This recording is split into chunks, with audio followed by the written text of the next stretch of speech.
ગોંડલમાં ફરી એક વખત બબાલ ઊભી થઈ છે અને તેનું કારણ છે કાળા કાચની ગાડી અને મામલો ઉઠાવ્યો છે આમ આદમી પાર્ટીના નેતા જિગીશા પટેલે અને તેમણે ડીઆઈજી નિર્લિપ્ત રાય અને સાથે ગૃહમંત્રી હર્ષ સંઘવીને પત્ર લખી આકરી કાર્યવાહીની માંગ કરી છે।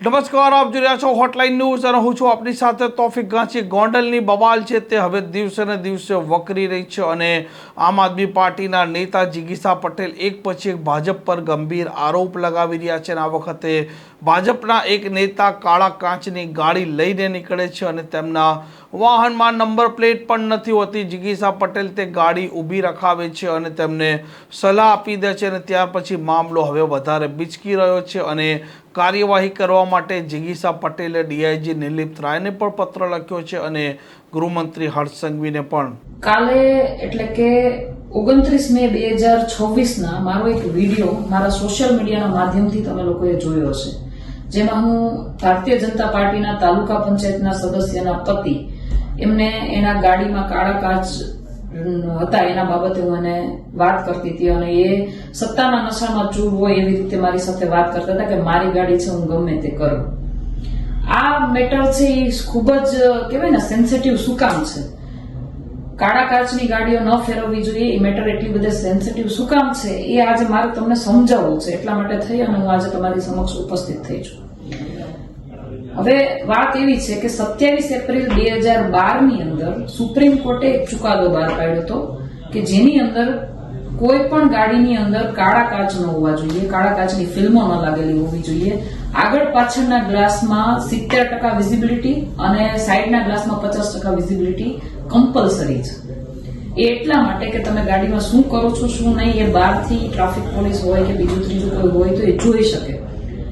કઈ ગાડીમાં ખોટા કામ નથી થતા, દારૂ નથી પીવાતો, કોઈ છોકરીઓની છેડતી નથી થતી, એ બાબતે પોલીસ અવેર રહે, બીજા લોકો પણ અવેર રહે, એટલા માટે થઈ અને સુપ્રીમ કોર્ટે આ નિર્ણય આપ્યો હતો, આ ચુકાદો આપ્યો હતો।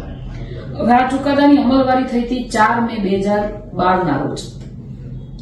4 મે 2012 ના રોજ જયારે આ ચુકાદાની અમલવારી થઈ એના પછી એ જ વર્ષમાં ડિસેમ્બરની અંદર દિલ્હીની અંદર ખૂબ જ શરમજનક એક હત્યાકાંડ થયો હતો, જે હતો નિર્ભયા હત્યાકાંડ।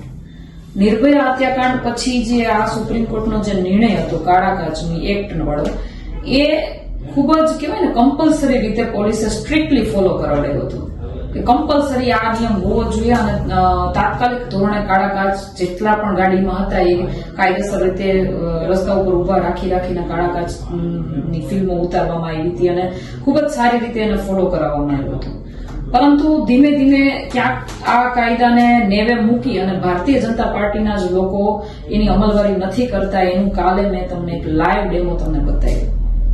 હવે બીજું મારે તમને એક કહેવું છે કે ભારતીય જનતા પાર્ટીના તાલુકાના સદસ્ય જે રંજનબેન સહદેવભાઈ જાડેજા છે, એ ચૂંટણી પહેલા એની ઉપર પોતાના જ ગામ એટલે કે ભુનાવામાંથી ખનીજ ચોરીનો આરોપ લાગ્યો હતો।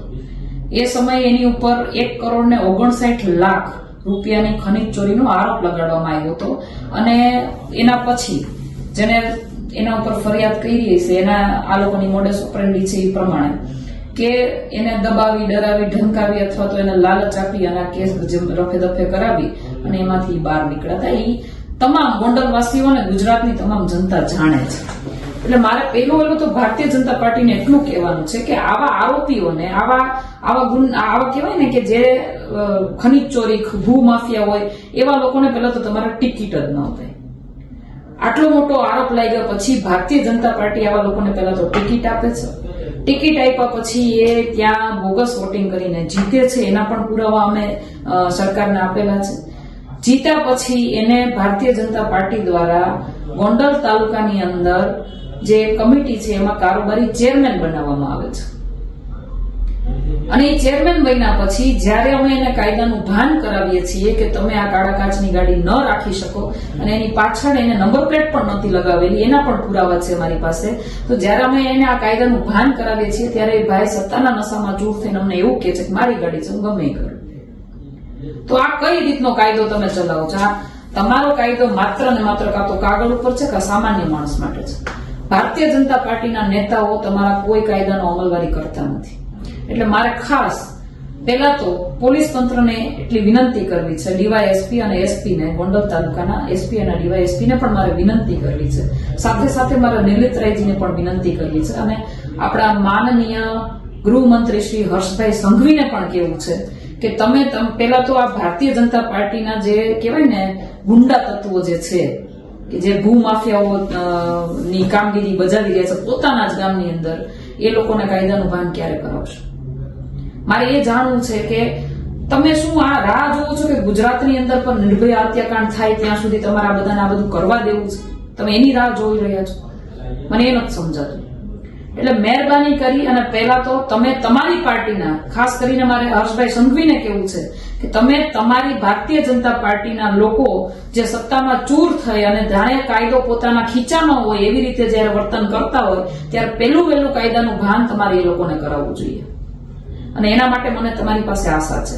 જોકે હું મારી કાયદેસરની જે કાર્યવાહી છે, જે કાયદેસરની જે કઈ પદ્ધતિ છે હું ફોલો કરવાની છું, પરંતુ હું આ તમારો વિરોધ કરવા માટે નથી કહેતી, પરંતુ એક સ્ત્રી તરીકે કહું છું, એક નારી તરીકે કહું છું કે જ્યાં સુધી એક નારીની ઇજ્જત એક કાળા કાચની ગાડીમાં લૂંટાઈ ન જાય અને એવો કોઈ કિસ્સો સામે ન આવે ત્યાં સુધી તમે આ ખાડા કાન કરવાના છો. તો અમને કહી દો. જોકે અમને તમારી પાસેથી બહુ વધારે આશા નથી, પરંતુ એક ગૃહમંત્રી તરીકે તમારી ફરજ યાદ અપાવીએ તો એટલું કહેવા માંગીશ કે પહેલા તો તમારે તમારા ભારતીય જનતા પાર્ટીમાં રહેલા આવા લોકોને કાયદાનું ભાન કરાવવું જોઈએ. જય હિન્દ, જય ભારત. આવા પ્રકારના વિડીયો તમને જોવા ગમતા હોય તો હોટલાઇન ન્યૂઝ ચેનલને લાઇક, શેર અને સબસ્ક્રાઇબ કરો.